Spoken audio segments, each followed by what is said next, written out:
I ടിയിലേക്ക് വരുന്ന യുവാക്കൾ അല്ലെങ്കിൽ യുവതികൾക്ക് എനിക്ക് പറയാനുള്ളത് എന്താ വെച്ചാൽ നമ്മൾ ഒരു കാര്യം മനസ്സിൽ എപ്പോഴും ഓർക്കണം. സെൽഫ് ലേണിംഗ് എന്ന കീ പോയിന്റ് എപ്പോഴും മനസ്സിൽ വെക്കണം. പലപ്പോഴും ചില ആളുകളുടെ ഒരു പ്രവണത കണ്ടിട്ടുള്ള ഒരു 1 ഇയറിൽ തന്നെ കമ്പനീസ് ചേഞ്ച് ചെയ്യുന്നത് കണ്ടിട്ടുണ്ട്. ഓക്കെ, സോ അത് നെഗറ്റീവായിട്ട് ബാധിക്കും. എത്രത്തോളം ലേൺ ചെയ്യാൻ പറ്റും, എത്രത്തോളം നിങ്ങൾക്ക് അപ്ഡേറ്റ് ചെയ്യാൻ പറ്റും നിങ്ങളുടെ സ്കില്ല്, അത് നിങ്ങളുടെ കഴിവ് പോലെ ഇരിക്കും. അതൊരു ട്രിക്കി ക്വസ്റ്റ്യൻ ആണ്.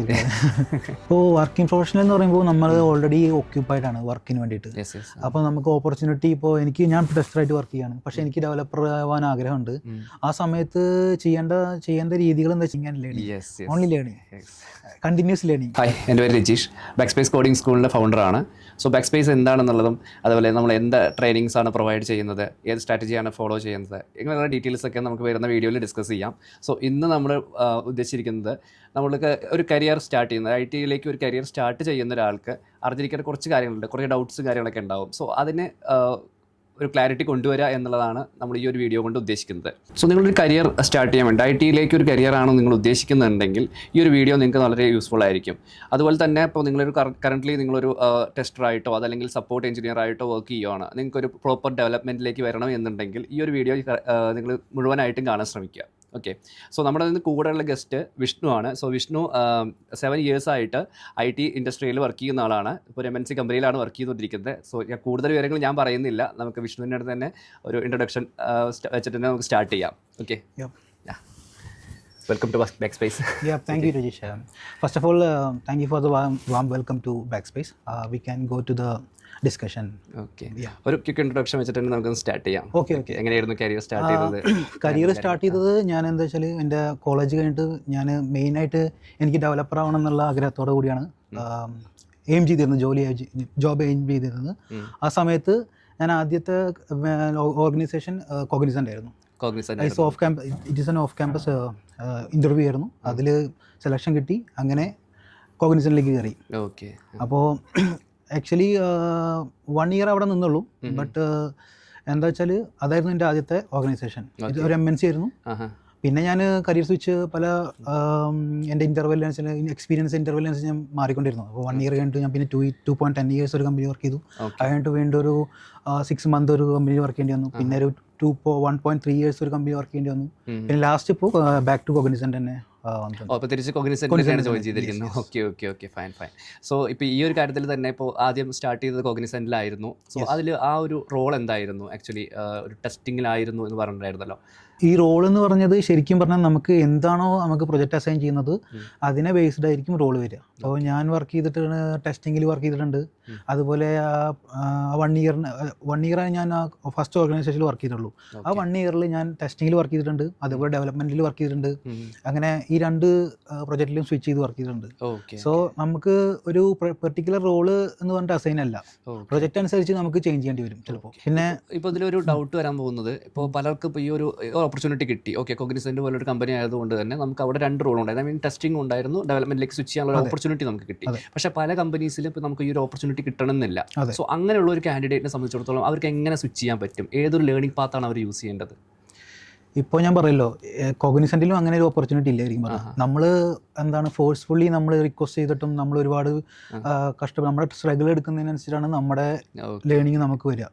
പിന്നെ ഞാൻ പറഞ്ഞല്ലോ, നമുക്ക് അതായത് ഇങ്ങനെ ഒരു ഓപ്പർച്യൂണിറ്റി കിട്ടാത്തവരുണ്ടെങ്കിൽ നമുക്ക് സെൽഫ് ലേണിംഗ് ചെയ്യാം, അല്ലെങ്കിൽ ഒരു ഇൻസ്റ്റിറ്റ്യൂഷനെ നമുക്ക് സമീപിക്കാം ഫോർ ദ കരിയർ സ്വിച്ച് ചെയ്യാൻ വേണ്ടിയിട്ട്. അതാണ് നമ്മളിപ്പോൾ ഡിസ്കസ് ചെയ്യുന്നത്. അപ്പോൾ ഒന്നല്ലെങ്കിൽ നമ്മുടെ സമയം കൃത്യമായി പഠിക്കാനുള്ള ഉപയോഗിക്കാൻ പറ്റുന്ന ആളാണെങ്കിൽ, കോൺഫിഡൻസ് ഉണ്ടെങ്കിൽ അങ്ങനെ പോകാം. അല്ലെങ്കിൽ കരിയർ സ്വിച്ച് ചെയ്യുന്ന പല ഇൻസ്റ്റിറ്റ്യൂഷനും പ്രൊവൈഡ് ചെയ്യുന്നുണ്ട്, അവിടെയും നമുക്ക് ആശ്രയം തേടാം.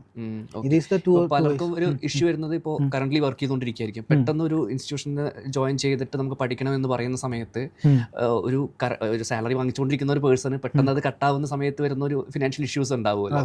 അങ്ങനെ ഒരു സ്ട്രഗിൾ വരുന്നുണ്ട്. ഇപ്പം നമുക്ക് ഓൺലൈൻ പ്ലാറ്റ്ഫോംസ് അവൈലബിൾ ആണ്. അത് എത്രത്തോളം യൂസ് ചെയ്യാൻ പറ്റും, അതിൻ്റെ ബുദ്ധിമുട്ടുകൾ എന്തൊക്കെയാണ്, അതിൽ ബെനിഫിറ്റ്സ് എന്തൊക്കെയാണ്, ഒരു ഓൺലൈൻ ട്രെയിനിങ്ങും ഓഫ്ലൈൻ ട്രെയിനിങ്ങും തമ്മിലുള്ള വ്യത്യാസങ്ങൾ?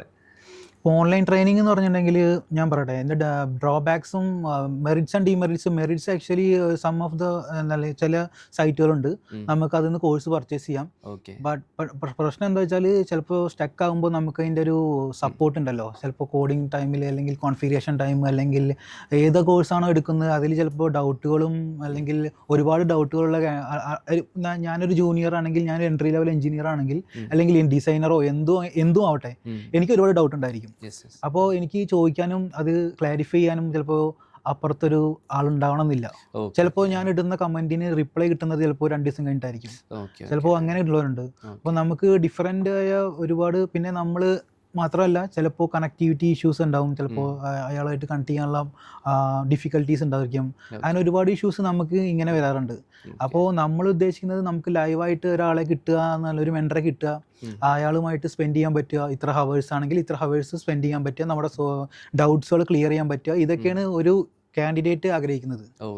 പിന്നെ ഓൺലൈൻ ആണെങ്കിൽ നമുക്ക് അവിടെ പോയി പഠിക്കാം, അതാണ് അതിൻ്റെ ഏറ്റവും. അപ്പോൾ നമ്മുടെ ഒപ്പം മെൻറ്റർ ഉണ്ടായിരിക്കും.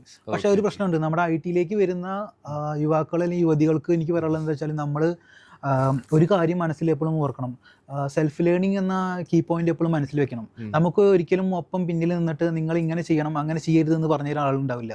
നമ്മളെപ്പോഴും അത് ചിലപ്പോൾ നമ്മൾ ChatGPT, ഗൂഗിൾ അങ്ങനെ പല വെബ്സൈറ്റുകളോ അല്ലെങ്കിൽ AI ടൂളുകളൊക്കെ ഉപയോഗിച്ചിട്ടായിരിക്കും നമ്മൾ സെൽഫ് ലേണിംഗ് ചെയ്യേണ്ടി വരിക. കാരണം നമ്മുടെ ടീംമേറ്റ്സ് ചിലപ്പോൾ ഒരാൾ കേരളത്തിലാണെങ്കിൽ ഒരാൾ പൂനെയിലായിരിക്കും, ഒരാൾ ചിലപ്പോൾ ഡൽഹിയിലായിരിക്കും.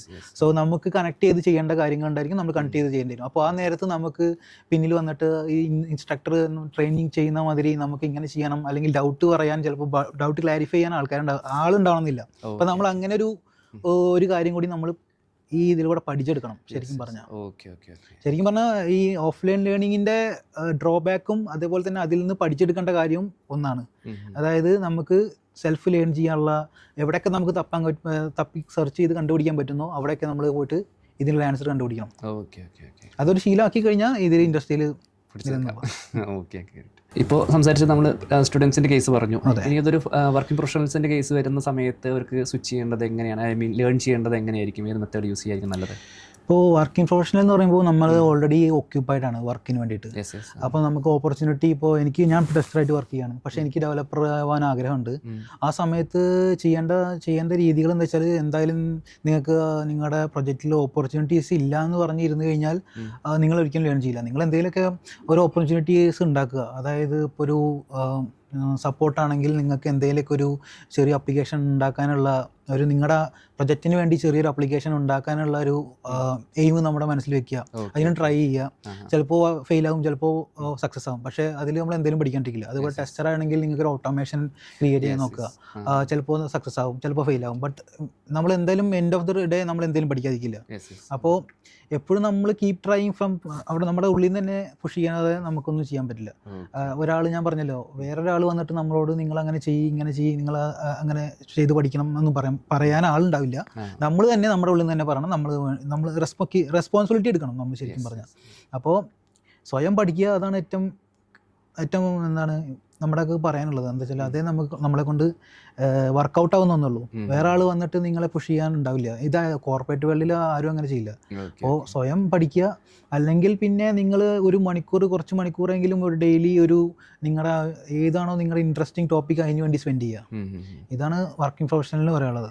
ഇപ്പോൾ വിഷ്ണു പറഞ്ഞപ്പോൾ ഞാൻ ശ്രദ്ധിച്ചൊരു കാര്യം, ഇപ്പോൾ ഇടയ്ക്ക് ഇപ്പോൾ അതായത് ഒരു 2 years ഗ്യാപ്പിലോ അല്ലെങ്കിൽ 3 years ഗ്യാപ്പിലോ നമ്മളൊരു സ്വിച്ച് ചെയ്യുന്നുണ്ട്. അപ്പോൾ പലപ്പോഴും ചില ആളുകളുടെ ഒരു പ്രവണത കണ്ടിട്ടുള്ള ഒരു 1 year തന്നെ കമ്പനീസ് ചേഞ്ച് ചെയ്യുന്നത് കണ്ടിട്ടുണ്ട്.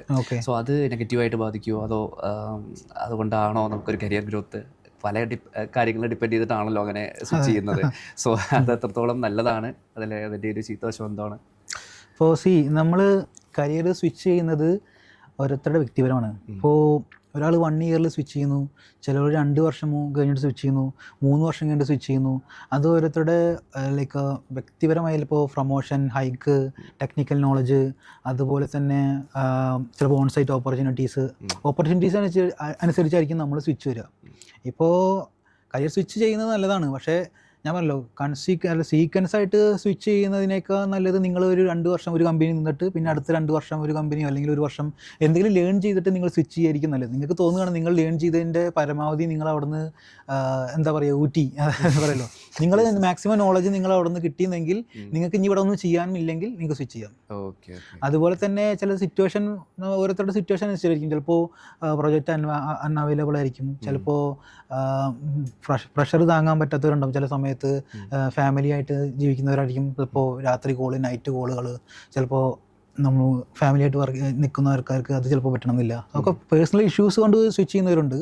പിന്നെ ഓപ്പർച്യൂണിറ്റിക്ക് വേണ്ടിയും ഹൈക്കിന് വേണ്ടിയിട്ടും സ്വിച്ച് ചെയ്യുന്നവരുണ്ട്. ഞാൻ പറഞ്ഞല്ലോ എല്ലാം അത് വ്യക്തിപരമാണ്. പിന്നെ ഞാൻ പറയുള്ളത്, നിങ്ങൾ എന്തെങ്കിലും ലേൺ ചെയ്തു എന്ന് തോന്നിയാൽ മാത്രം സ്വിച്ച് ചെയ്യാൻ ശ്രമിക്കുക. പിന്നെ നിങ്ങളുടെ സാലറിക്ക് വേണ്ടിയിട്ട് നിങ്ങൾ സ്വിച്ച് ചെയ്യണം. ഞാൻ പറഞ്ഞല്ലോ, ഞാൻ ഒരിക്കലും ഒരു സ്വിച്ചർക്ക് എതിരല്ല. സ്വിച്ചർക്ക് എന്താ പറഞ്ഞാൽ ഞാനും സ്വിച്ച് ചെയ്തിട്ടുണ്ട്. ഓക്കെ, അപ്പോൾ എനിക്ക് പറയുള്ളത്, നിങ്ങൾ അവിടെ നിന്ന് ലേൺ ചെയ്യാൻ പറ്റുന്നത് മാക്സിമം ലേൺ ചെയ്തതിന് ശേഷം സ്വിച്ച് ചെയ്യാൻ ശ്രമിക്കുക. മാക്സിമം വലിയ വലിയ സ്വിച്ചുകളിലേക്ക് പോകേണ്ടത് വ്യക്തിപരമാണ്, അത് അവരുടെ. ഓക്കെ, ഇതിൽ ഇപ്പോൾ ഈ പറഞ്ഞ കാര്യത്തിൽ ഏറ്റവും ഇമ്പോർട്ടൻ്റ് ആയിട്ടുള്ളൊരു കാര്യമാണ് വർക്ക് പ്രഷർ എന്നുള്ളത്. അതെ. ഇപ്പോൾ നമ്മൾ റീസെൻ്റ് ആയിട്ട് പല കമ്പനീസിലും ഇങ്ങനെ പല ബുദ്ധിമുട്ടുകളിലേക്കും എംപ്ലോയീസ് പോയിട്ടുണ്ട്, അല്ലെ, ലൈഫ് വരെ എൻഡ് ചെയ്യുന്ന ഒരു സിറ്റുവേഷനിലേക്ക് വരെ പോയിട്ടുള്ള ഒരു സിറ്റുവേഷൻ നമ്മൾ കണ്ടിട്ടുണ്ട്. സോ അങ്ങനെയുള്ള ആളുകളുടെ അടുത്ത് മേ ബി ഇപ്പോൾ നമ്മൾ ഈ ഒരു വീഡിയോ കണ്ടിരിക്കുന്ന ആളുകളിലും ചിലപ്പോൾ അങ്ങനെ ഫേസ് ചെയ്യുന്ന ആളുകൾ ഉണ്ടാവാം.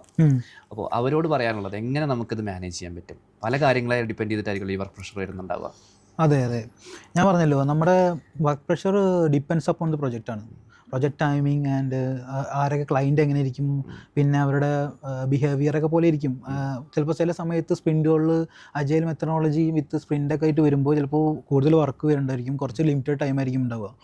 അപ്പോൾ എനിക്ക് പറയുന്നത് എന്താ വെച്ചാൽ, നിങ്ങൾ കിട്ടിയ ടൈം കൃത്യമായിട്ട് യൂസ് ചെയ്യാൻ ശ്രമിക്കുക. റിക്വയർമെൻറ്റ് കളക്ട് ചെയ്യുന്ന സമയത്തായിരിക്കും അവിടെയാണ് ഏറ്റവും സ്റ്റാർട്ടിങ് വരിക. റിക്വയർമെൻറ്റ് കളക്ട് ചെയ്യുന്ന സമയത്ത് നമ്മൾ കൃത്യമായിട്ട് കളക്ട് ചെയ്തില്ലെങ്കിൽ വീണ്ടും അത് നെക്സ്റ്റ് അതായത് ബാക്ക് ആൻഡ് ഫോർത്ത് ആയിരിക്കും. വീണ്ടും അവരുടെ അടുത്ത് ചോദിക്കുക അതെന്താ അത് മാറ്റാൻ പറ്റണം, വീണ്ടും നമ്മുടെ അടുത്ത് വരും, പിന്നെ വീണ്ടും അവരുടെ അടുത്ത് വീണ്ടും ചോദിക്കുന്നത് എന്ത് ചേഞ്ച് ചെയ്യുന്നുണ്ട്. അപ്പോൾ ഈ റിക്വയർമെൻറ്റ് കളക്ട് ചെയ്യുന്നത് കറക്റ്റ് ആണെങ്കിൽ നമുക്ക് ഇംപ്ലിമെൻറ്റേഷൻ കറക്റ്റ് ആവും. പിന്നെ എന്ന് പറയാനുള്ളത്, നിങ്ങൾ ലേൺ ചെയ്യുന്ന നിങ്ങളുടെ സിസ്റ്റമായിട്ട് നിങ്ങൾ എത്രയും പെട്ടെന്ന് പൊരുത്തപ്പെടുക. അതായത് നിങ്ങൾ വർക്ക് ചെയ്യുന്ന സിസ്റ്റം ഉണ്ടല്ലോ, അതായത് ഏതെങ്കിലും പ്രൊജക്റ്റിൽ നിങ്ങൾ വർക്ക് ചെയ്യണമെങ്കിൽ അതിൻ്റെ ഫ്ലോയും കാര്യങ്ങളും പെട്ടെന്ന് പഠിച്ചെടുക്കുക. കോഡിങ് അല്ലെങ്കിൽ ഫ്ലോ, ആപ്ലിക്കേഷൻ ഫ്ലോ പെട്ടെന്ന് പഠിച്ചെടുത്ത് കഴിഞ്ഞാൽ പിന്നെ ഡീബഗ് ചെയ്യാനും അതിൽ കോഡ് ചെയ്യാനും എളുപ്പമായിരിക്കും. ഇതാണ് പ്രഷർ അല്ലെങ്കിൽ വർക്ക് എത്രയും പെട്ടെന്ന് തീർക്കാൻ പറ്റിയ വഴികൾ. പിന്നെ പ്രഷർ വരികയാണെങ്കിൽ ഒന്നും ചെയ്യാൻ പറ്റില്ല. ഇതിൽ കൂടുതൽ പ്രഷർ വരികയാണെങ്കിൽ അതാ ഞാൻ പറഞ്ഞത്, നമ്മുടെ അവേഴ്സ് നമ്മൾ ശരിക്കും യൂസ് ചെയ്യാൻ പഠിക്കുക. അപ്പോൾ അങ്ങനെ ഈ ഒരു കാര്യം പറഞ്ഞപ്പോഴാണ് എനിക്ക് ഓർമ്മ വന്നത്. കാരണം പല എംപ്ലോയീസും 12 hours അതല്ലെങ്കിൽ അതിനും കൂടുതൽ വർക്ക് ചെയ്യുന്ന എംപ്ലോയീസിനെ വരെ നമുക്കറിയാം. ചില സ്ഥാപനങ്ങളിൽ നമ്മൾ വർക്ക് ചെയ്യും. ഇതിൽ ചില കേസുകളിൽ എന്ന് പറഞ്ഞാൽ എംപ്ലോയീസിന്റെ മിസ്റ്റേക്ക് കൊണ്ട് വരെ അങ്ങനെ സ്ട്രെച്ച് ചെയ്യുന്ന ആളുകളുണ്ട്. കൂടുതൽ ആത്മാർത്ഥത കാണിക്കുന്നത് പ്രശ്നമാണ് എന്ന് പറയുന്ന ഒരു കേസ് ഉണ്ടല്ലോ. ഞാൻ പറഞ്ഞല്ലോ, എനിക്ക് ഇതിലേക്ക് വരുന്ന യുവതലമുറയോടും പറയാനുള്ളത് എന്താ വെച്ചാൽ, കുറച്ച് നിങ്ങൾക്ക് തന്നിരിക്കുന്ന ഹവേഴ്സ് മാത്രം വർക്ക് ചെയ്യുക, അതിൽ കൂടുതൽ വർക്ക് ചെയ്യാതിരിക്കാൻ ശ്രമിക്കുക. അതൊരിക്കലും സാധ്യമല്ല. ചിലപ്പോൾ നമ്മൾ സ്ട്രെച്ച് ചെയ്ത് പോകും. ഇൻഡസ്ട്രിയിൽ 8 hours 9 to 5 ജോബ് അല്ല, പക്ഷെ എന്നിരുന്നാലും ഒരു ലിമിറ്റേഷൻസ് വയ്ക്കുക, ഫാമിലിക്ക് വേണ്ടി ഒരു ടൈം സ്പെൻഡ് ചെയ്യുക. തീർച്ചയായും ഫാമിലി, ഫ്രണ്ട്സ് ആൻഡ് നിങ്ങളുടെ ഇഷ്ടമുള്ള കുറച്ച് കാര്യങ്ങൾക്ക് നിങ്ങൾ ടൈം സ്പെൻഡ് ചെയ്യാൻ ശ്രമിക്കുക. അല്ലെങ്കിൽ നിങ്ങൾക്ക് തന്നെ ഒരു മാനസികമായി ഭയങ്കര പിരിമുറുക്കായിരിക്കും വരിക, വർക്ക് ചെയ്യാനും ചിലപ്പോൾ താല്പര്യം വരില്ല.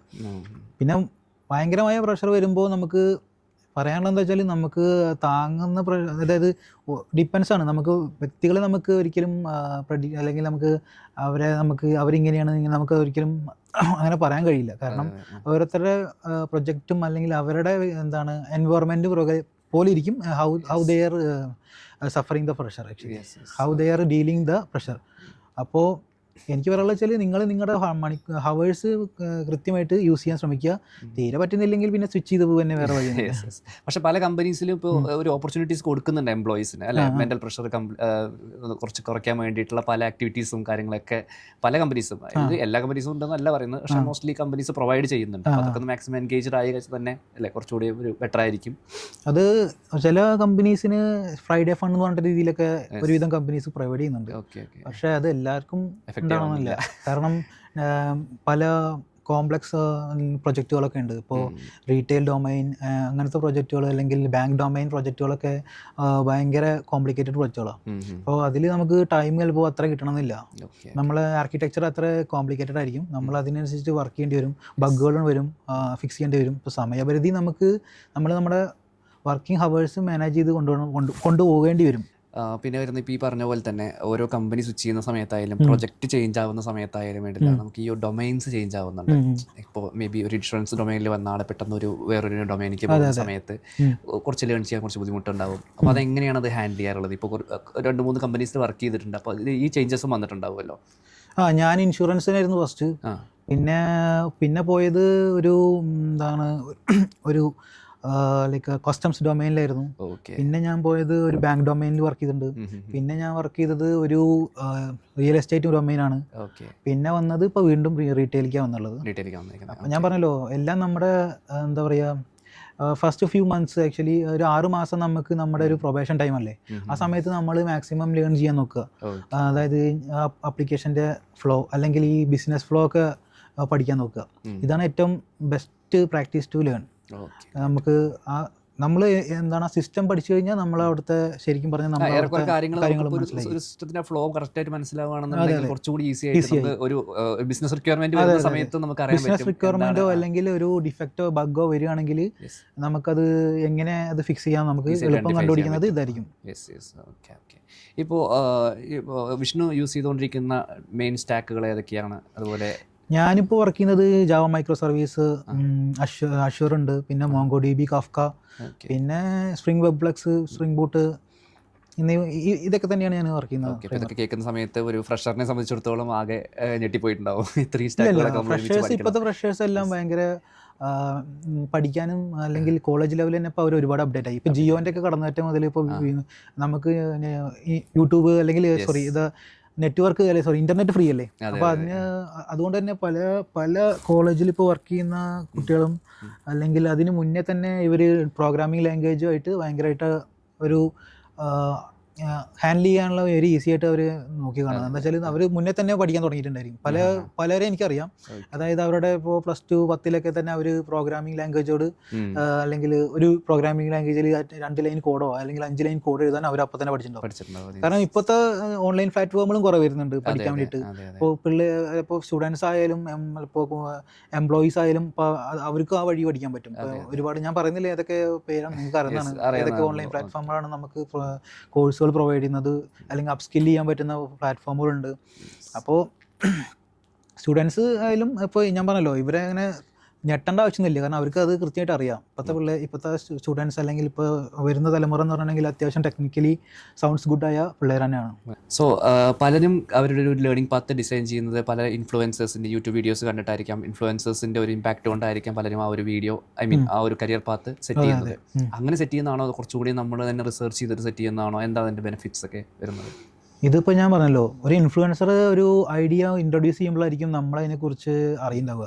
കാരണം അയാളെ ഫോളോ ചെയ്യുന്നത് 1 മില്യൺ പീപ്പിൾ ആയിരിക്കും. അപ്പോൾ അയാളൊരു സാധനം ബ്രാൻഡിങ് കൊണ്ടുവരുമ്പോൾ അല്ലെങ്കിൽ ഒരു ടെക്നോളജിനെ കുറിച്ച് ഇൻട്രൊഡ്യൂസ് ചെയ്യുമ്പോൾ പലരും അറിയും.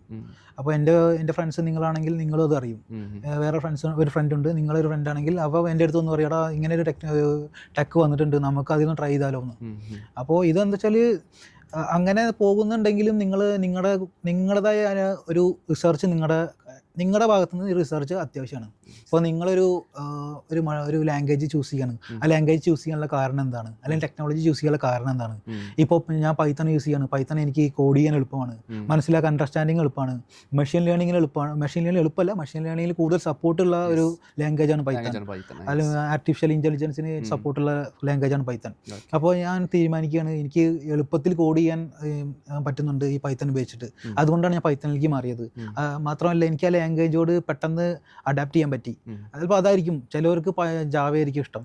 ജാവയിൽ ഒരുപാട് ഓപ്പർച്യൂണിറ്റി നമ്മുടെ ഇന്ത്യയിലുണ്ട്.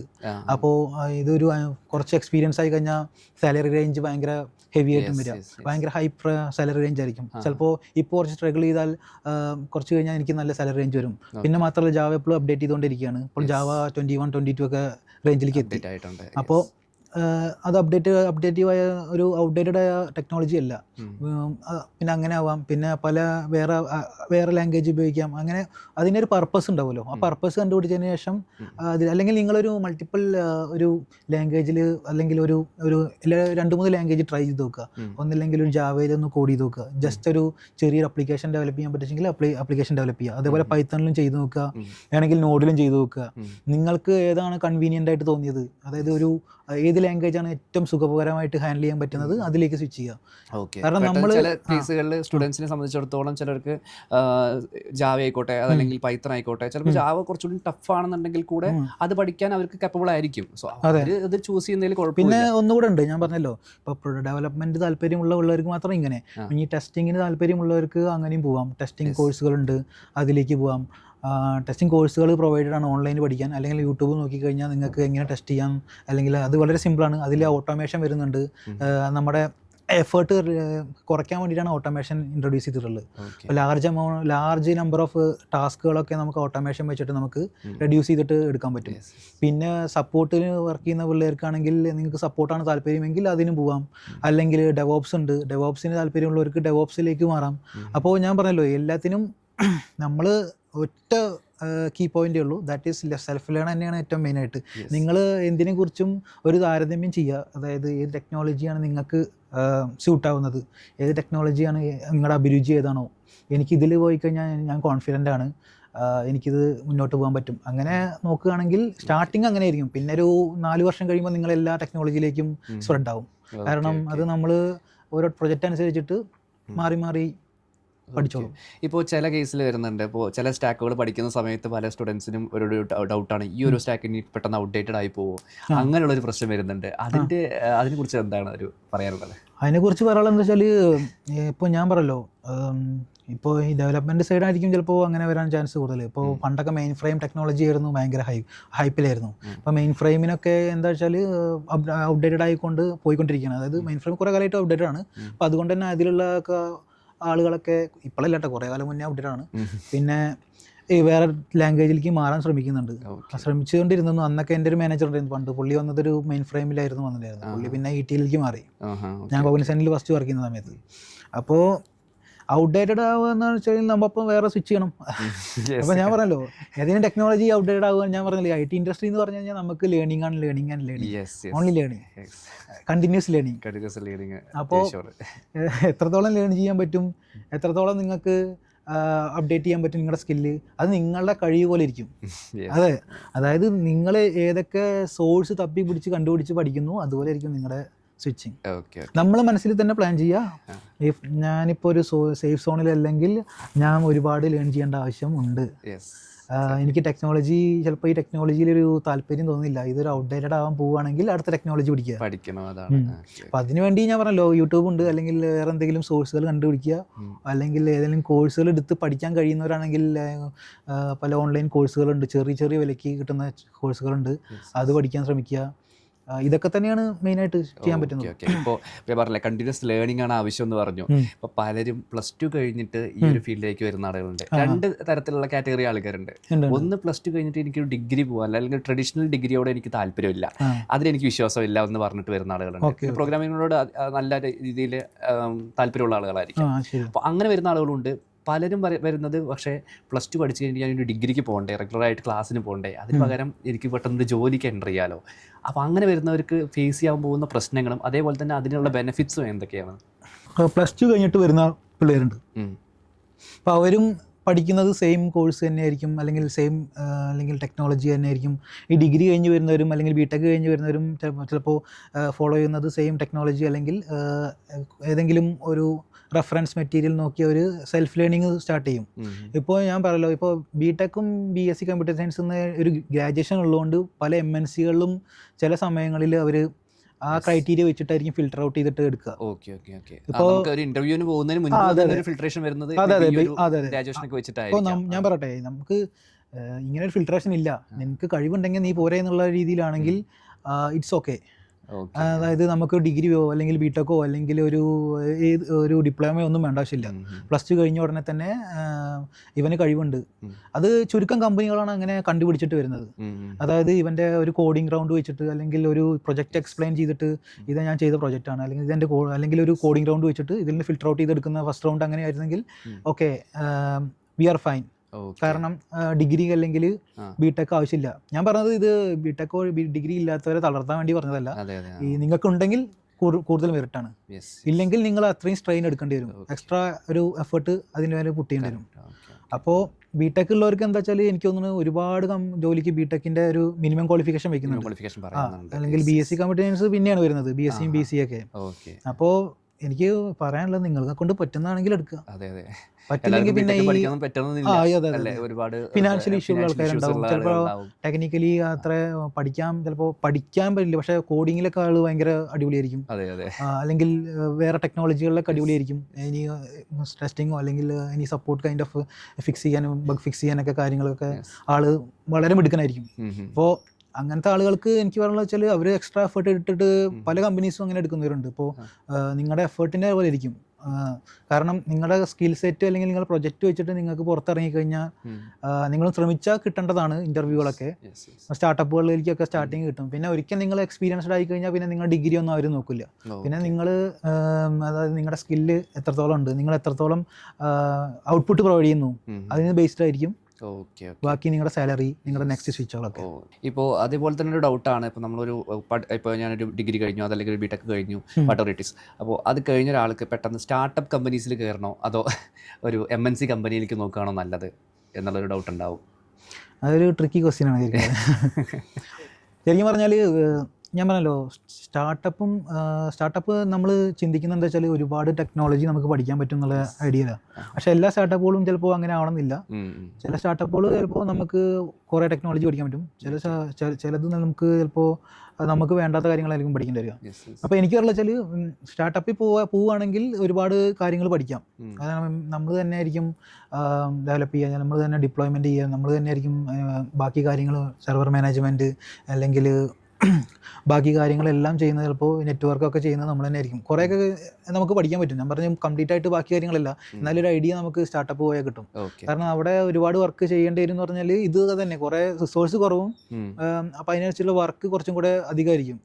പിന്നെ നല്ല സ്റ്റാർട്ടപ്പുകൾ കൊണ്ടിട്ടാ വർക്ക് ലോഡ് പ്രഷർ ഇല്ലാത്ത, അതായത് നമുക്ക് ലേൺ ചെയ്യാൻ പറ്റുന്ന നല്ല മെൻറ്റേഴ്സ് ഉള്ള സ്റ്റാർട്ടപ്പുകളുണ്ട്. നമുക്ക് അവരൊപ്പം നിന്നിട്ട് കോഡ് പെയറിംഗ് ഒക്കെ ചെയ്യാൻ പറ്റുന്ന സ്റ്റാർട്ടപ്പുകളുണ്ട്. പിന്നെ MNCകൾ എന്ന് പറഞ്ഞിട്ടുണ്ടെങ്കിൽ നിങ്ങൾക്ക് ഞാൻ പറയല്ലോ കുറച്ചും കൂടി കംഫർട്ടബിൾ ആയിട്ടായിരിക്കും സ്റ്റാർട്ടിങ് നമുക്ക് തരിക. പക്ഷേ എന്നാലും അവരുടെ ഫിൽട്രേഷൻ എക്സാംസ് ഒക്കെ ഭയങ്കര കട്ടിയായിരിക്കും. അത്യാവശ്യം നല്ല കട്ടിയായിരിക്കും എക്സാംസ് ഒക്കെ. അങ്ങനത്തെ കമ്പനികളുണ്ട്. എക്സാംസ് വളരെ ലൈറ്റായ കമ്പനികളുണ്ട്. പിന്നെ നിങ്ങൾ 6 മാസം ട്രെയിൻഡ് ആയിരിക്കും. പക്ഷേ സ്റ്റാർട്ടപ്പ് Day 1 നമുക്ക് പണിയായിരിക്കും.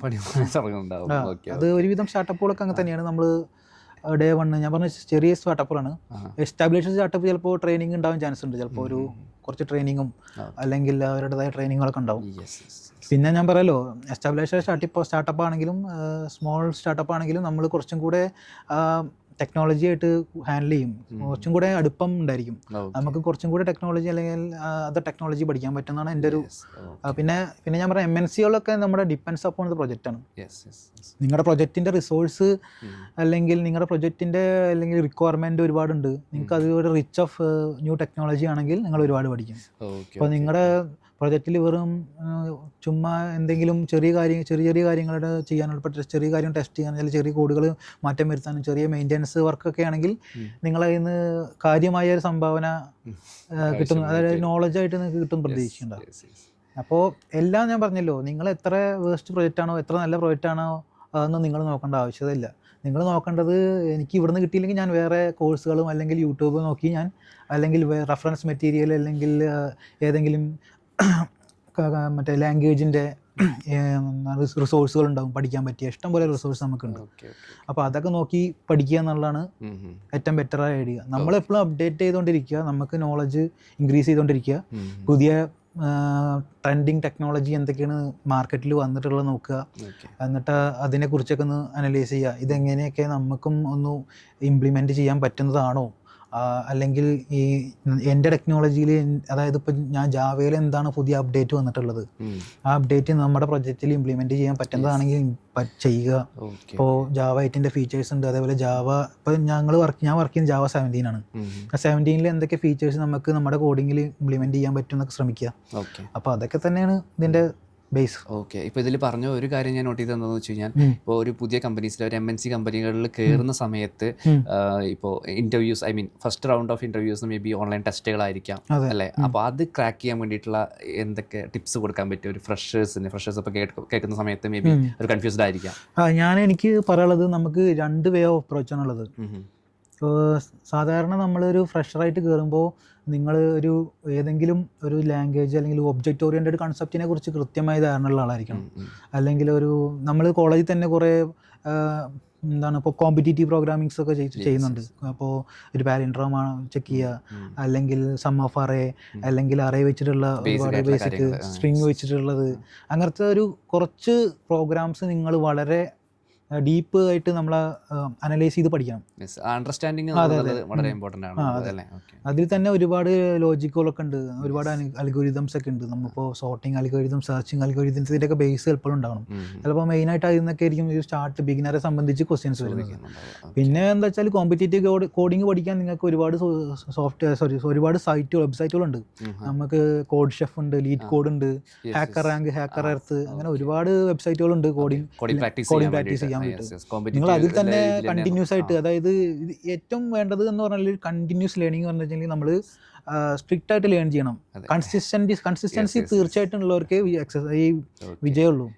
അപ്പോൾ ഇപ്പോൾ ലീഡ് കോഡാണെങ്കിലും ഷെഫ് കോഡാണെങ്കിലും പിന്നെ ഹാക്കർ എർത്ത് ആണെങ്കിലും ജിഗ്4ജിക്സ് ആണെങ്കിലും അതിൽ കണ്ടിന്യൂസ് ആയിട്ട് കോഡ് ചെയ്യുന്നവർക്കാണ് ആ നോളജ് ഇൻക്രീസ് ചെയ്യുക. അപ്പോൾ ഞാനിപ്പോൾ ഇന്നൊന്ന് പഠിച്ചു, പിന്നെ 2 ആഴ്ച കഴിഞ്ഞിട്ട് വീണ്ടും പഠിക്കുമ്പോൾ എനിക്ക് ചിലപ്പോൾ മെമ്മറി അവിടെ ഉണ്ടാകണമെന്നില്ല. അപ്പോൾ ഞാനത് വീണ്ടും റീസ്റ്റാർട്ട് ചെയ്യേണ്ടി വരും. അപ്പോൾ കണ്ടിന്യൂസ് ആയിട്ട് ഓരോ ദിവസം ഇത്ര മണിക്കൂർ, 1 മണിക്കൂർ അല്ലെങ്കിൽ 30 മിനിറ്റ് നിങ്ങൾ അതിന് വേണ്ടിയിട്ട് സ്പെൻഡ് ചെയ്യുകയാണെങ്കിൽ, അതിന് കണ്ടിന്യൂറ്റി ഇങ്ങനെ മെയിൻറ്റെയിൻ ചെയ്ത് പോവുകയാണെങ്കിൽ നിങ്ങൾക്ക് സക്സസ് തീർച്ചയായിട്ടും ഉണ്ടാവും. പിന്നെ എനിക്ക് പറയുള്ളത്, പുതിയതായിട്ട് വരുന്ന പിള്ളേരോട് എനിക്ക് പറയുള്ളത്, നിങ്ങൾ പഠിക്കേണ്ടത് ഇതാണ്: ബേസിക് കോഡിങ്, പിന്നെ അതായത് CS ഫണ്ടമെൻ്റൽസ്, പിന്നെ ഈ ഡാറ്റ സ്ട്രക്ചേഴ്സ്, അൽഗോരിതം, 2 സിസ്റ്റം ഡിസൈനൊക്കെ ഉണ്ട്. അപ്പോൾ ഈ 3 കീ പോയിന്റ് കൃത്യമായിട്ട് അറിയുന്നവർക്കാണെങ്കിൽ വലിയ MNC അല്ലെങ്കിൽ MNC അല്ല, product based companies interview crack ചെയ്യുന്നത് ഈ നമ്മൾ പറഞ്ഞ സിസ്റ്റം ഡിസൈന്, അല്ലെങ്കിൽ data structures, algorithm, competitive coding, പിന്നെ ഞാൻ പറഞ്ഞ പോലെ ഒരു ഫണ്ടമെൻ്റൽ, CS ഫണ്ടമെൻ്റൽ, ഇതൊക്കെയാണ് മെയിനായിട്ട് ചോദിക്കുന്നത്. അപ്പോൾ ഇതിലൊക്കെ ഒരു ബേസിക്, ഒരു എൻട്രി ലെവൽ എഞ്ചിനീയർക്ക് ബേസിക്കിന് ഒരു ടെക് ഫ്രണ്ട്ലി ആയിരിക്കണം ഇങ്ങനത്തെ കാര്യങ്ങളൊക്കെ. പിന്നെ വേണമെങ്കിൽ നിങ്ങൾക്ക് ഏതെങ്കിലും ഒരു ലാംഗ്വേജ് സ്പെസിഫിക് ആയിട്ട് എടുക്കാം. ഇപ്പോൾ ഒരു ജാവയാണെങ്കിൽ ജാവ പഠിക്കാം, ജാവേൻ്റെ ഒപ്പം ഒരു സ്പ്രിംഗ് ബൂട്ട് ഫ്രെയിം വർക്ക് പഠിക്കാം, ലേറ്റസ്റ്റ് ഫ്രെയിം വർക്ക് പഠിക്കാം. ഇപ്പോൾ ഒരു വേറെ ഏതെങ്കിലും ലാംഗ്വേജ് ആണെങ്കിൽ ആ ലാംഗ്വേജ് അതിൻ്റെ ഒരു ഫ്രെയിം വർക്കും കയ്യിലുണ്ടെങ്കിലും നല്ലതാണ്. പിന്നെ ഒരു ഡിപ്ലോയ്മെൻറ്റിനെ കുറിച്ചൊരു ഐഡിയ, അതായത് CI/CD കണ്ടിന്യൂസ് ഇൻ്റഗ്രേഷൻ ആൻഡ് ഡിപ്ലോയ്മെൻറ്റിനെ കുറിച്ചൊരു ബേസിക് ഐഡിയ ഉണ്ടാവണം, നല്ലതാണ്. ഇപ്പോൾ ഈ പ്രോഗ്രാമിംഗ് ലാംഗ്വേജ് അല്ലാതെ ഇപ്പോൾ ഡെവോപ്സ് ആയാലും ഗിറ്റ്ഹബ് ആയാലും, ഗിറ്റ്ഹബ് ഒക്കെ ഭയങ്കര വളരെ ഇമ്പോർട്ടൻ്റ് ആയ ഒരു കാര്യമാണ്. വളരെ ഇമ്പോർട്ടൻ്റ് ആണ്. നമ്മുടെ ഗിറ്റ്ഹബ് ശരിക്കും പറഞ്ഞാൽ സോഴ്സ് മാനേജിങ് ടൂളാണ് ആക്ച്വലി. സോ അത് ഒരു സ്റ്റുഡൻറ്റോ അല്ലെങ്കിൽ ഒരു എംപ്ലോയിക്കോ വളരെ ഇമ്പോർട്ടൻ്റ് ആയ ഒരു കീ റോളാണ് ഈ GitHub. കുറച്ച് കമൻറ്റുകളെല്ലാം പഠിക്കുന്നത് നല്ലതാണ്. പിന്നെ ഏതെങ്കിലും ഒരു ഡാറ്റാബേസ്, MySQL അല്ലെങ്കിൽ സ്ട്രക്ചേർഡ് ക്വറി ലാംഗ്വേജ് അല്ലെങ്കിൽ NoSQL ഏതെങ്കിലും ഒരു 2ലും ഏതെങ്കിലും, ഇപ്പോൾ MySQL അല്ലെങ്കിൽ Oracle അല്ലെങ്കിൽ MS SQL ഏതെങ്കിലും ഒരു DBനെ കുറിച്ചൊരു കൃത്യമായ ധാരണ, അല്ലെങ്കിൽ കുറച്ച് ക്വറികൾ എഴുതാനും ഒരു ഐഡിയ ഉണ്ടാവണം. പിന്നെ NoSQLനെ കുറിച്ചൊരു ധാരണ ഉണ്ടായാലും നല്ലതാണ്, എൻട്രി ലെവൽ എഞ്ചിനീയർ അല്ലേ. പിന്നെ വേണ്ടത് സെർവർ കാര്യങ്ങളും, എന്താണ് സെർവർ എങ്ങനെ ഹാൻഡിൽ ചെയ്യുന്നുള്ള ഒരു ബേസിക് ഐഡിയ, അതെന്തായാലും നിർബന്ധമാണ്. ഇപ്പോൾ ഈ പറഞ്ഞ പോലെ തന്നെ സ്വിച്ച് ചെയ്യുന്ന എഞ്ചിനീയേഴ്സ് ഉണ്ടായിരിക്കും. അപ്പോൾ ഓൾറെഡി ഇപ്പോൾ ചിലപ്പോൾ ഡെവലപ്മെന്റിൽ തന്നെ വർക്ക് ചെയ്യുന്ന ആൾ കുറച്ച് പ്രൊമോഷനൊക്കെ കാര്യങ്ങളൊക്കെ നോക്കിയിട്ട് വേറൊരു ടെക്നോളജിക്ക് മാറുന്നതോ അങ്ങനെ ആയിട്ടുള്ള ആളുകളുണ്ടാവും. സോ അവരെ സംബന്ധിച്ചിടത്തോളം അവർക്ക് ഈ കോഡിങ്ങിന്റെ സ്റ്റൈല് അങ്ങനത്തെ കാര്യങ്ങളെല്ലാം ഇമ്പോർട്ടൻസ് കൊടുക്കാറുണ്ട് പലരും. അതായത് പല കമ്പനീസും ചിലപ്പോൾ നമുക്കൊരു മെഷീൻ ടെസ്റ്റ് നമുക്ക് തരും. ആ ടെസ്റ്റുകളിൽ പല കാര്യങ്ങളായിരിക്കും അവർ അനലൈസ് ചെയ്യുന്നുണ്ടാവുക. ചിലപ്പോൾ റിസൾട്ട് കിട്ടുന്നുണ്ടോ എന്ന് മാത്രമായിരിക്കില്ല. ആ അപ്പോൾ അത് ഏതൊക്കെ തരത്തിലുള്ള അങ്ങനെ എന്തെങ്കിലും ഇൻ്റർവ്യൂസ് അറ്റൻഡ് ചെയ്തിട്ടുണ്ടായിരുന്നോ? മെഷീൻ ടെസ്റ്റുകളൊക്കെ അങ്ങനെ ഇൻ്റർവ്യൂ എന്ന് പറഞ്ഞിട്ടുണ്ടെങ്കിൽ പല കമ്പനികൾക്കും അവരുടെ ക്രൈറ്റീരിയ ഡിഫറെൻ്റ് ആണ്. ബേസിക്കലി അവർ നിങ്ങളെ ആറ്റിറ്റ്യൂഡാണ് ചെക്ക് ചെയ്യുന്നത്. നിങ്ങൾ എങ്ങനെയാണ് പ്രോബ്ലം സോൾവ് ചെയ്യാൻ ശ്രമിക്കുന്നത്, ഏറ്റവും മിനിമൽ വേയിൽ എങ്ങനെയാണ് പ്രോബ്ലം സോൾവ് ചെയ്യുന്നത്. നിങ്ങൾക്ക് ചിലപ്പോൾ കോഡ് ചെയ്യാൻ പറ്റുന്നില്ലെങ്കിൽ നിങ്ങൾക്ക് അതിൻ്റെ ആ സ്റ്റെപ്പ് പറഞ്ഞു കൊടുത്താലും മതി, ആൽഗോരിതം സ്റ്റെപ്പ്. എനിക്ക് ഇങ്ങനെ ക്രാക്ക് ചെയ്യാൻ പറ്റും എന്ന് പറഞ്ഞെങ്കിൽ അത് ഏറ്റവും മിനിമൽ ആണെങ്കിൽ അവർ ചിലപ്പോൾ നിങ്ങളെ കടത്തിവിടാൻ ചാൻസ് ഉണ്ട്. പിന്നെ ഞാൻ പറഞ്ഞല്ലോ നിങ്ങളുടെ കോഡ് ക്വാളിറ്റി, അതായത് ഇപ്പോൾ കോഡ് ക്വാളിറ്റിയെ കുറിച്ച് നിങ്ങൾക്ക് സെർച്ച് ചെയ്ത് കഴിഞ്ഞാൽ നമുക്ക് കണ്ടെത്താൻ പറ്റും. ഒരു കോഡ് മിനിമൽ ടൈം സ്പേസിൽ എഴുതാൻ പറ്റുന്നതാണെങ്കിൽ, അതായത് ലൂപ്പുകളൊക്കെ റെഡ്യൂസ് ചെയ്തിട്ട് മാക്സിമം റെഡ്യൂസ് ചെയ്തിട്ട് മാക്സിമം അതായത് സ്പീഡിൽ നമുക്ക് എന്താണ് ആ ഔട്ട്പുട്ട് കിട്ടുന്നുണ്ടെങ്കിൽ അതൊക്കെ അവർ നോക്കും. പിന്നെ നമ്മൾ യൂസ് ചെയ്യുന്ന വേരിയബിൾസ്, അതിൻ്റെ പേര്, അല്ലെങ്കിൽ അത് അസൈനിങ്, അല്ലെങ്കിൽ അൺവാണ്ടഡ് വേരിയബിൾസ് ഒക്കെ റിമൂവ് ചെയ്തിട്ടാണ് നമ്മൾ ഡോക്യുമെന്റേഷൻ ഓഫ് കോഡ്. നിങ്ങൾ പ്രോപ്പറായിട്ട് ഡോക്യുമെന്റ് ചെയ്തിട്ടാണ് കോഡ് ചെയ്യുന്നത്. ചില കമ്പനികളിൽ അത് ചെയ്തു വെച്ച കോഡ് നമ്മൾ വേറൊരു ഡെവലപ്പർ പോയി നോക്കുന്ന സമയത്ത് അവർക്ക് ഒന്നും മനസ്സിലാവില്ല അല്ലേ? അപ്പോൾ അതൊരു MNC-ലൊക്കെ പോകുന്ന സമയത്ത് മെയിൻ ആയിട്ട് അവർ ഇമ്പോർട്ടൻസ് കൊടുക്കുന്ന ഒരു കാര്യം അത് നമുക്ക് സെപ്പറേറ്റ് ഡോക്യുമെന്റ് ചെയ്യാം. നമ്മൾ കോഡ് ലെവൽ ഡോക്യുമെന്റ് ചെയ്യാം. നമുക്ക് അത് ആരാണ് കോഡ് എഴുതിയത്, ഇതെന്തിനാണ് കോഡ് എഴുതിയത്. പിന്നെ മിനിമം നമുക്ക് ഒരുപാട് ഒബ്ജക്റ്റ് ഓറിയന്റഡ് കൺസെപ്റ്റ് ഒക്കെ, ഒബ്ജക്റ്റ് ഓറിയന്റഡ് കൺസെപ്റ്റിലൂടെ മൊത്തം ഈ കോഡുകളെ ഹാൻഡിൽ ചെയ്യുന്നത്. ഇപ്പോൾ ഒരുപാട് സോളിഡ് പ്രിൻസിപ്പിൾ ഉണ്ട്. അപ്പോൾ ആ സോളിഡ് പ്രിൻസിപ്പിൾ അപ്പോൾ എല്ലാം ഹാൻഡിൽ ചെയ്തിട്ടാണോ ഈ കോഡ് പോയിരിക്കുന്നത്. അതായത് ഒരുവിധം നമുക്ക് ട്രൈ ചെയ്ത് നോക്കാം. അല്ലെങ്കിൽ ഇത്രയും നമ്മളൊരു കോഡ് ചെയ്യുമ്പോൾ അതിൽ മിനിമം ടൈം സ്പേസും പിന്നെ അൺവാണ്ടഡ് നമുക്ക് വേണ്ടാത്ത ഒരുപാട് വേരിയബിൾ യൂസ് ചെയ്യാതെ, അല്ലെങ്കിൽ വേണ്ടാത്ത ഒരു ഫംഗ്ഷൻ യൂസ് ചെയ്യാതെ നമുക്ക് ഏറ്റവും മിനിമൽ വാല്യൂ ആവശ്യമുള്ളത് മാത്രം ഉപയോഗിച്ചിട്ട്, പിന്നെ സോളിഡ് പ്രിൻസിപ്പിൾസിൻ്റെ എല്ലാം നമ്മൾ ആ കോഡിൽ കൊണ്ടുവരാൻ പറ്റുന്നതാണെങ്കിൽ കൊണ്ടുവരിക. അതേപോലെ ഡ്രൈ പ്രിൻസിപ്പിളൊക്കെ കൊണ്ടുവരാൻ പറ്റുക. അതൊക്കെയാണ് നമുക്ക് അതിൽ ചെയ്യാൻ പറ്റുക. കോഡ് ക്വാളിറ്റി ഇമ്പ്രൂവ് ചെയ്യാം. ഡെവലപ്പേഴ്സ് തന്നെ ചെയ്യേണ്ട കുറച്ച് ടെസ്റ്റിംഗ് കാര്യങ്ങൾ വരുന്നുണ്ട് അല്ലേ? ഇപ്പോൾ നമ്മൾ ടെസ്റ്റർ തന്നെ ആയിരിക്കില്ല, അതായത് അതിന് മുൻപ് കുറച്ച് ടെസ്റ്റിംഗ് കാര്യങ്ങൾ ചെയ്യുന്നുണ്ട്. അപ്പോൾ അതിൽ എന്തൊക്കെ സ്റ്റേജൊക്കെ, എന്തൊക്കെ ടെസ്റ്റിംഗിലാണ് നമ്മൾ ഇൻക്ലൂഡ് ചെയ്യാറുള്ളത്? നമ്മളിപ്പോൾ ഞാൻ പറഞ്ഞല്ലോ, ഒരു ഡെവലപ്പറായിട്ട് കയറുന്ന ആൾക്കാണെങ്കിൽ നമുക്ക് അവിടെ JUnit ഫസ്റ്റ് എഴുതണം. നമ്മൾ ഒരു കോഡ് എഴുതുന്ന പിന്നെ ടെസ്റ്റ് ഡ്രൈവൺ ഡെവലപ്മെൻ്റ് ആണ് സാധാരണ അവർ ഉദ്ദേശിക്കുന്നത്. എന്താ വെച്ചാൽ നമ്മൾ ആദ്യം ടെസ്റ്റ് എഴുതുന്നു, അതിനനുസരിച്ചിട്ട് ഓപ്പോസിറ്റ് അതിന് അക്രോസ് ആയിട്ട് തന്നെ ഒരു നമ്മളെ ഫീച്ചർ ക്ലാസ് എഴുതുന്നത്. എന്താണ് നമ്മൾ ഫീച്ചർ ഇംപ്ലിമെൻറ്റ് ചെയ്യുന്നതാണെങ്കിൽ ആ ക്ലാസ്സിനെ കുറിച്ചിട്ട് ക്ലാസ് നമ്മൾ ഇംപ്ലിമെൻറ്റ് ചെയ്യുന്നു. അതിന് മുന്നേ തന്നെ ടെസ്റ്റ് ഡ്രൈവൺ അല്ലെങ്കിൽ ആ JUnit എഴുതുന്നു. ഇതാണ് ഡെവലപ്പർ സൈഡ് നമ്മൾ JUnit പ്രൊവൈഡ് ചെയ്യുന്നു. അതേപോലെ തന്നെ നമ്മൾ അത് കഴിഞ്ഞിട്ട് ഇപ്പോൾ ഒരു ഫീച്ചർ നമ്മൾ ടെസ്റ്റ് ചെയ്ത് നോക്കുന്നു. നമ്മൾ ഇംപ്ലിമെൻറ്റ് ചെയ്യുന്ന ശേഷം നമ്മുടെ ഡെവലപ്പർ സൈഡ് അത് ഫംഗ്ഷണലി വർക്കിംഗ് ആണോ എന്ന് ഫംഗ്ഷണൽ ടെസ്റ്റ് ചെയ്ത് നോക്കുന്നു. പിന്നെ ഇതൊക്കെയാണ് മെയിനായിട്ട് നമ്മൾ നോക്കുന്നത്. പിന്നെ നമുക്ക് വേണമെങ്കിൽ ലോഡ് ടെസ്റ്റ് ഒക്കെ ചെയ്യാൻ പറ്റും. ഡെവലപ്പർ ഇപ്പോൾ ഒക്കെ എല്ലാത്തിനും ഡിഫറെൻറ്റ് ടീമുണ്ട്.